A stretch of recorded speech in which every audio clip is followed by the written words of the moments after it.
Ko puta mai te pūrongo a te mātanga tū pāpaku e pāna ki te matenga o Nia Glassy I ngā ringa kohuru o Wiremu rāua ko Michael Curtis I te tau 2007. He mea whera te pūrongo nei I roto I te kōti o Rotorua I nā kua nei.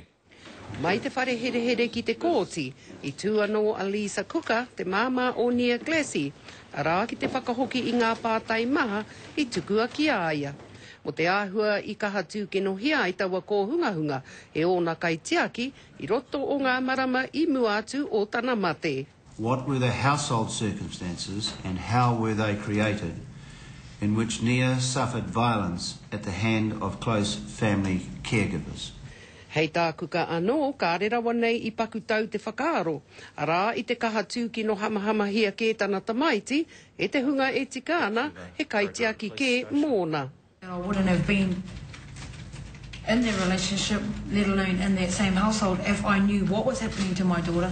I wouldn't have let it carry on as far as it did, you know, to the extent where she, you know, she passed away. I wouldn't have let it go further than that. I would have, you know, I can say it now, I would have hit it on the nail right there, you know, like, rang the police, you know, I would have told authorities if I knew what was happening to her. Ko te hohonutanga anō I roto ngā uiuitanga o tēnei kēhi, arā ko tērā kē, mā te ata wete I ngā take I mua atu I te mate o Nia Glassy, tērā pēr e ki te ai hehua, e kore anō ai e mate taurika hia, he tamaiti atu kē. I ōna rā whakamutunga ki tēnei ao, I whakairia a Nia ki runga raina kākahu, kātaka, a I raua hoki I muri mai, ki roto I tētahi mihini whakamaroke kākahu. E toru tau noa te pakeke o Nia ka mate nei, ki te hohi pera tamariki o Tāmaki Makaurau.